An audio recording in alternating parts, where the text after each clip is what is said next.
I ended up competing in figure competitions, which is essentially bodybuilding meets beauty pageant, for about 10 years. And I did it and I got hooked. The pandemic hit, everyone kind of hit pause or no competition. So I was really hard on myself as I was competing. And that was the point where I was just kind of like, that I don't think this is serving me in the way that it did in the beginning. I pursued my yoga teacher certification and really got a better understanding of kind of the mind-body connection. I think one of the things that most women fail to include in their workout plans is time for deep relaxation. Cortisol is your stress hormone, right? And you are stressed from a number of different things. Family, work, all the different obligations you have. To just take a step back and really be more intuitive with how your body feels.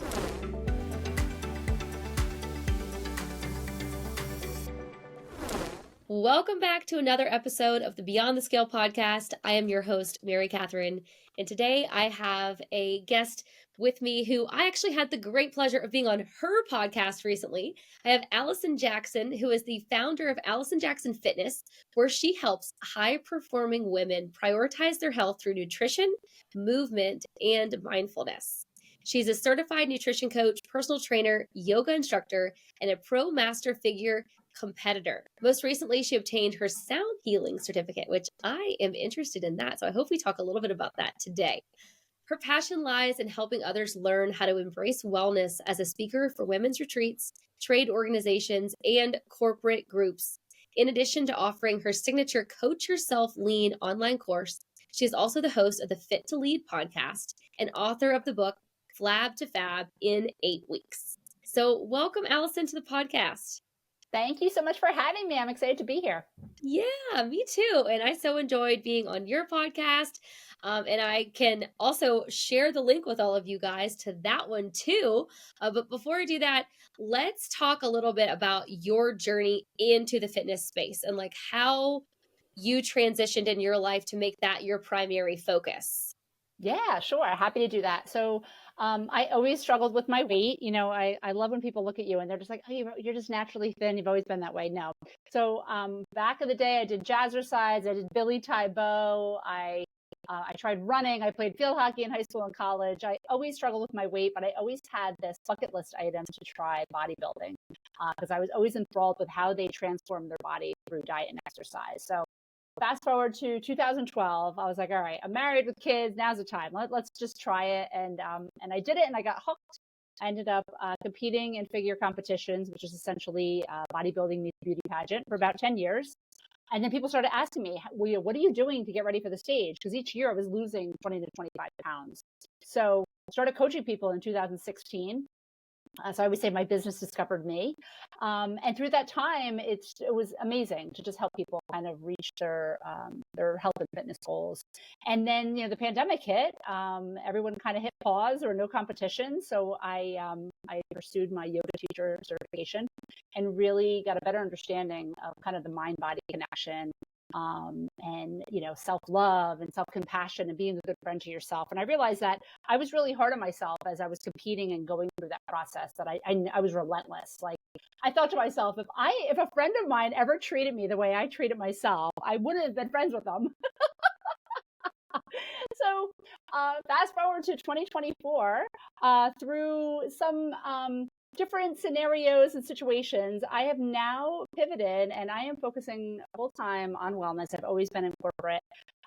So I'm super excited to just kind of lean into what I've always loved and have done. So going back, you said you started in 2012 with the bikini competitions? Yes. And you did that for a course of 10 years? Yes. Okay. That to me, I have so many questions because I have friends. I've never competed myself, but I've been very interested in the process of, you're in that the bulking phase and the cutting phase, and you're dieting and you're counting macros, and like you literally can't even eat it like a piece of watermelon because it's going to mess with your plan. And you, I'm assuming, lost the weight, then gained some, lost the weight. Talk about that, like that cycle. Was that did that take more of a physical toll or a mental toll on you? I think a little bit of both. So the very first time I did it, I prepared, I think it was 12 to 16 weeks. So it was crazy. Like, it was incredibly strict. It was like 2 hours of cardio a day. It was probably the most unhealthiest way to do it. And it was torture. And I was like, I'm never doing this again. It was similar to when I ran marathons. I was like, oh my gosh, that was horrible. But then you step back, it's almost like childbirth. You're like, well, that wasn't that bad. And the results were amazing, right? So I always say it's like the three bears. I went through three different coaches. One was really too hard, my first coach. I went to one that was too lenient, too soft on me. Didn't get me really ready. And then my third coach was like the nice mix of a little bit of soft, but really tough. So I progressed in my preps in that I would diet. I would take like 6 months to diet, which is really what you should do. You should pick a date, a competition date. And that's usually what we do. We back into it. You pick a date, you back in 6 months, you prep and take nice, slow. Sometimes you have holidays or vacations. So, you accommodate for those. And then you reverse diet out of it. So after the competition, you don't want to stay that lean, but you also don't want to gain 20 pounds in 2 weeks. So you reverse diet and back off it, and you take a couple months to get back to like a off prep weight. Oh, that it just seems so hard. But I guess if you have a coach, like you have that person that can guide you through it. But that's so inspiring. Like the fact that you're able to even do that one time, let alone the amount of years that you did, that's like so impressive. At any point, did you ever feel burnout by it all? Like, did you ever feel like I'm just kind of tired of doing all of this? And did you ever want to just take a step back?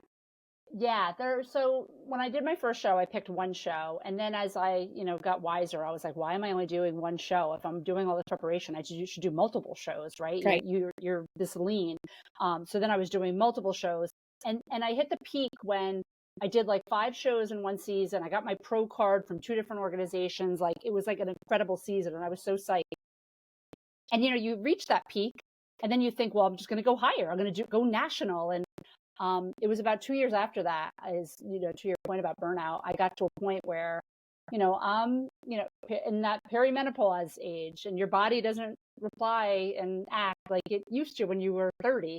And I just got to a point where I was like, what am I doing? Like I would look at vacation pictures or pictures of my family, and I actually knew whether I was on prep or not, like where I was in my competition. And I was like, that's not fun. And me, my family knew, like, are you on prep or off prep? Can you eat or can you not eat? And I was just like, what am I doing? And I think that was the point where I was just kind of like that. I don't think this is serving me in the way that it did in the beginning. That's such a valuable point to point out, especially like, at this point, your kids were a little bit older, right? Yeah. So So, when I started, they were like 6 and 9. Now they're teenagers. They're in high school. Like, and yeah. I also, that's also what you want to think about too, right? If you have children, how is this impacting them? Like I used to always tell them, like, this is a means to an end. This isn't life. I don't, but I was weighing and measuring and meal prepping and carrying my food around. Like, you have to think, what kind of role model are you? Right, right. So, using your experience and your passion and what you've been through today, you help women avoid that burnout, avoid that all or nothing mentality, find that balance and really make it fit into their lifestyle. Can you talk to us a little bit about how you coach other women when it comes to burnout? Because as a gym owner, like I see clients who will come into the gym and they start on the track to go into the gym every week, which is great. And then they start tracking their nutrition and they start seeing the results. But then something goes off up here, something switches and they become obsessed with it. And what happens is they'll get in this cycle, almost like your bikini competition cycle and training is like they'll get in this cycle of going to the gym all the time and being so strict with their diet. And then they'll fall off the wagon and they won't do anything. And then they'll get back into it again. It's that vicious cycle of all or nothing, which leads to the burnout. And they're not consistent with anything. And it makes them just feel overwhelmed and they just want to burn it all on, they want to set it on fire. Yes. How do you coach women through that? Like what do you think are like a few things that, they could do to avoid ever feeling like that? Yeah, and that I'm glad you raised that, because I even went through that. I was obsessed with tracking on my fitness pal and weighing and measuring my food. I think especially for women that we need to take a step back and learn to trust ourselves. I think we're always looking for those external forces, like the quick fix diet, the quick fix workout. Really kind of waking up and being intuitive about, am I sore today? Like maybe a heavy lifting day isn't for me. Maybe I should do some yoga or walking. And when it comes to food, if you have tracked or if you have dieted, you know what you need to do to lose weight or get to a certain level. You have built-in measuring cups, right? Your Right. hands are built-in measuring cups. Once you've tracked or dieted any amount of time, you know what you need to do. You know it's unprocessed foods. You know it's lean proteins and vegetables and fiber. So what I always try to help my clients do is pick one thing a week to focus on. Maybe it's drinking enough water. Maybe it's getting protein throughout the day. Maybe it's adding more fruits and vegetables, but really looking at things as adding instead of taking away, because we always have that diet culture of restriction and torture and pain. It doesn't have to be that way. I mean, if you want it to be healthy and sustainable, you need it something that you can look forward to and enjoy and really embrace as a lifestyle. Yeah. And I like how you mentioned, like, what you're supposed to be eating, and something going back to that intuitive eating, which we'll touch on that here in a second. But I have found that I used to very much think like, I can't eat the pizza or I can't eat the fast food because it's bad for me. And I have switched that and realized, no, I don't eat it because it doesn't make me feel good. It's not that Yes. like I can't have it because it's bad for me and it has too many calories or too much fat. It's not really about that for me. It's more of like I'm not going to feel good after I eat that. Like I'm sometimes like you'll go to fast food and you fill up on these empty carbs and you're actually still hungry after you consume 1,000 calories. It's like Yeah. why is that? And it's, oh, well, I didn't have any protein and like that wasn't nutritious for my body. So I love that you mentioned that because so many times like women we think like I can't eat that, like it's restricted on this diet that I'm on. It's more of like stop talking to yourself like that and think more about how does it make you feel, and if you don't Yes. like the way it makes you feel, then why would you want to overindulge in these things? Yes, I think that's such a great point. And an example I'll share is I love like a glass of red wine every now and then, right? Yeah. It gives me horrible hot flashes. Like I will wake up in the middle of the night drenched in sweat, and I know alcohol adds to that. So as Right. much as I love the taste of it and enjoy it and it's relaxing, to your point, it does not make me feel good. Mm. So it's like I need to find something else that is gonna relax me and that sort of thing. And the same thing with food. Like yeah, if you don't have a little bit of protein or you don't have a little bit of fiber, you're either going to be backed up or you're going to be sluggish and dragging. And it's just, yeah, leaning into how you feel is so important. Yeah, I'll add to that too for our listeners because something that I have found is the healthier that I eat, the more like if I do want to have, the ice cream cone or the glass of wine, typically I'm okay. But back in the day where I would yo yo diet and I wasn't consistent with anything, I did feel like some of those foods would really make me feel like crap. And then I would go in this vicious cycle of like, well, if I feel like crap, I might as well eat like crap today too. And I will say that I'm not quite in that cycle that I was anymore, but I do feel that sometimes you have to go through that to understand, this is what it feels like to feel good. And I'm going to have this glass of wine. And I know I might have a little headache tomorrow, but I'm going to get up. I'm going to eat my protein. I'm going to eat my eggs. I'm going to go about my day and it'll go away. And I'm going to get back on track. Yeah. I think that's so important. And I think if you have that mindset that 80-90% of the time I am eating healthy and on track. So if you have the Hmm. glass of wine, the slice of pizza, the ice cream, like that that's living your life. Like that you don't want to live in restriction. So having that, enjoying it, maybe it's with the family, like and then you go back to, your normal healthy eating. Right, right. Yeah. I want to talk about the intuitive eating because that's a big thing right now. I'm seeing a lot of that on social media. Influencers, dietitians like yourself, and nutrition coaches talk about, you know, slow down. I'm friends with a coach who was sharing the other day that she's been eating lunch by herself in silence, and she sets her timer for 20 minutes and she doesn't allow herself to look at her phone or her computer, and she really concentrates on what she's eating, what she tastes, what she smells, all of her senses. And oh my gosh, it got me thinking, like, even just today, I'm like eating my lunch in front of my computer, checking my emails, and we're rushing everything. I'm not intuitively eating, I'm just stuffing my face. So, can you Yes. talk to us about how do you even how do you even start to be more mindful when it comes to your eating and eating intuitively? Yes. So I love that your friend does that. So that is a great first start is no distractions, no phone, no Yeah. computer, no book. Like I like to read or be on my computer or listen to a podcast. Like Right. just be with yourself and use all of your senses. this is going to really help you understand when you're full. I think Mm-hmm. that's the biggest problem when you eat distracted, is you eat and all of a sudden you're like, oh, I'm done eating and I don't remember what it tasted like, and I don't, I'm kind of still hungry because it didn't really register. So the 20-minute timer, it takes 20 minutes for your brain to realize your stomach's full. I would say the other thing, which I'm trying to practice, so I was struggling with, I'm bloated, I'm gassy, I'm like, what is wrong with me? I realize I am like rushing through my eating. Like sometimes I'm not even sitting down. Like I'm trying to help the kids do things and I'm standing. So sitting down, undistracted, take a bite, put the fork down, fully chew. And I don't want to get into like counting your chews, but just thoroughly chew your food and swallow and like take a breath. Like I try to take a deep breath in between, put my fork down. That's going to really help you be more intuitive and mindful. Like, how do I feel? Do I feel full? Am I thirsty? Am I hungry? I think really taking your time and eating slowly is going to help with that. Yeah, definitely. And even like, I know your kids are older than mine, but mine are in the phase of like wanting to watch their iPads all the time. And we're having to like, have the only iPads on the weekends or special occasions and start those restrictions and rules. And I've noticed that like when my kids are watching their iPad eating, like if they're distracted by something else, they're just like scarfing it down. And a lot of times, like my daughter, I think she will eat more than she normally would when she is watching her iPad because she's like not even paying attention. And we've been trying to do a better job about that too, is like, make it for the whole family. We're sitting down together, having a conversation. It does help everybody just slow down. But it takes intention, especially for our listeners who, you have a busy life and like they're on the go every day after their kids pick up to go to sports and, work commitments and everything we have going on. It's hard to do that at every meal.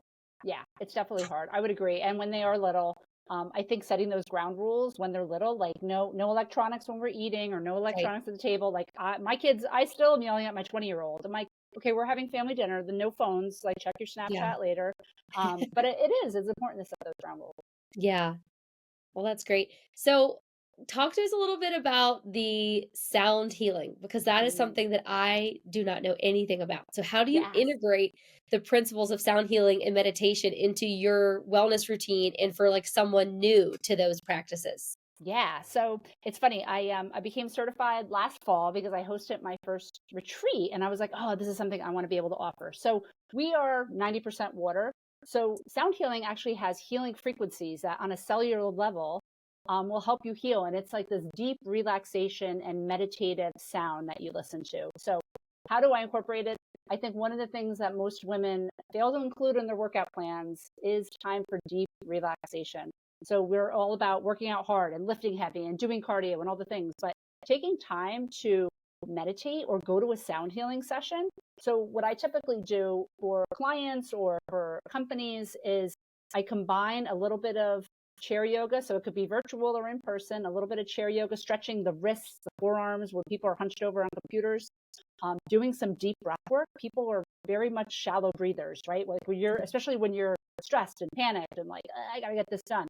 Taking those deep breaths and just kind of sitting with intention, meditation, and then I love to end it with sound healing. So what I use is these crystal singing bowls. I mean, there's Tibetan metal bowls, but each bowl is aligned to a chakra, so it has a certain frequency. So we use the bowls, we use chimes. I have an ocean drum, I have a rain stick. It's just this beautiful way of just being able to sit in meditation, because a lot of people struggle with just sitting in silence, like their thoughts are going. So I'll usually lead people through like a visual meditation and then lead into the sound healing. And just listening to the sounds is just incredibly meditative. Even as a sound healer, I get like sucked in and I'm like, okay, I'm like, my time is coming close. You just like get into a trance. That's incredible. Okay, so healing. The first thing that comes to my mind is, okay, they have some sort of chronic disease or illness that they're dealing with and they're going to heal from it. What are some symptoms that you've seen with some of your clients, like that have gotten better through the meditation and sound healing? Mm-hmm. So obviously off the bat, any kind of anxiety or depression I mean, we're not fully healing anxiety and depression, but you will come back like rested and restored and just more centered and focused. I actually had a ankle injury and I was doing acupuncture, I was doing physical therapy, and I was also doing sound healing. And I just found that doing the sound healing afterwards, again, and doing some stretching, it just made me feel so much better. So I really think just taking that step back and doing sound healing meditation, those types of things can really help. It's funny because I actually just became Reiki attuned, which I was always like, I don't understand Reiki, what? And again, it's energy healing. It's intentional healing. And I didn't realize, so the bowls, we operate at like 9 or 10 hertz, like a sound frequency. Our hands are like 30 hertz, like the energy that we kind of exude. And then the sound bowls are anywhere from like 350 hertz to 800 hertz. So it's fascinating, all the different frequencies and the things they can do. That is so cool. So is that something that you have to do in person, or is it something you can experience virtually as well? So I think it's more impactful in person, but you Mhm. can experience it through distance. We were actually taught that, like how to do it, and helping guide people to understand it's really about setting an intention and the law of attraction and positive thinking for a growth mindset. So it's training people through all of that in addition to the different healing modalities. Yeah. I just thought of this, so this is just like off the cuff, but have you seen any type of correlation between your clients that you work with that do schedule time for themselves to rest? Because I really appreciate that you mentioned that, because a lot of women, we're working out sometimes to the extreme and we're not taking any time to rest. Have you seen any kind of correlation between people that are trying to lose weight and they're in a plateau and they're stuck, and they start incorporating more rest into their routine, and then the weight starts coming off? I am actually one of those people. So I was lifting heavy, doing Orange Theory, doing all the things, and I was like, I don't feel good. So I literally stopped. Like right now, my workouts are long walks, yoga, sound healing, and I found that backing off and being more mindful and intuitive with my eating. I said what I wasn't laser focused on it and putting Yeah. so much energy towards it, that is when the weight comes off. Because I found that I was just like, all right, I'm just gonna, eat more fruits and vegetables and lean protein. I'm gonna take long walks with my dog. And that's when the weight started to fall off. So I think when you stop trying so hard, almost with anything, I always say to my kids, you don't go chasing butterflies. You just put your hand out and let it come to Right. you. If you're the same way with your health and weight loss, I think you'll be pleasantly surprised. Oh, it's so interesting, but it's interesting to us because we're professionals and like we have been through the journeys. We usually know our bodies well enough where we know what we need to do to show up as our best self and feel our best. But there are so many people, or I'm sure some of our listeners, who they're frustrated by that. They're frustrated by the fact that they're trying to be good and they're going to the gym and counting their macros, and now someone's telling them they need to rest more. It's confusing. It is. It And totally is. it's yeah, it is really confusing, but it makes sense. It really makes sense. And I even have noticed it in myself, like being in the industry that I'm in, and I'm sure you have felt the same at times. Like I used to want to work out every single day, no matter what, because it's my Yeah. profession. Like And it feels good, right? it It feels feels good to good. you. It makes me happy. It makes me a more pleasant person to be around. And I have found that if I take Sundays off and I literally do not do any lifting, or maybe I do like a little bit of a walk, I actually feel better on Monday. Like I feel lighter, I feel ready to go, I feel energized, and it's just crazy. You'd think Yeah. more is better, but it's not. Not. And I think, taking it back to science, right? Because I don't want people to think, oh, this is all woo. And, Right. cortisol is your stress hormone, right? And you are stressed from a number of different things. Family, work, all the different obligations you have. You're stressing your body through exercise. I'm not saying not to exercise. Exercise is Right. important. But again, if you just take a step back and really be more intuitive with how your body feels. If your back hurts, if you're sore one day, if you didn't sleep well, to just dial it back, I think you'll be surprised. And again, de-stressing and reducing that cortisol hormone is important for weight loss. Yeah. Oh, this is awesome. Well, Allison, I have one last question. Okay, so if we have a listener who's listening to this and they're like, okay, I need to slow down. I'm experiencing burnout. I'm feeling overwhelmed by it all. I'm really trying to lose weight, trying to focus on my mental health. What do you think is like one thing that they could do today that could help them deal with these feelings of burnout and just, get on that right path to healing themselves? Yes, I would say first thing in the morning, if you can, just take some time in stillness. That stillness could be walking outside. getting outside, I mean, just being out in nature and sunshine and getting that vitamin D is key. But just sitting in stillness with yourself and just remembering what's important to you. And if it is your health, finding ways to get movement, and to, when you approach food and look at food, think about what makes you feel good and try to focus on the protein and the fiber. So lean proteins, it's going to keep you full. It's going to help you build and retain muscle. And then the fiber is your fruits, your vegetables, your whole grains, trying to keep that, again, it's going to keep you full and keep you regular.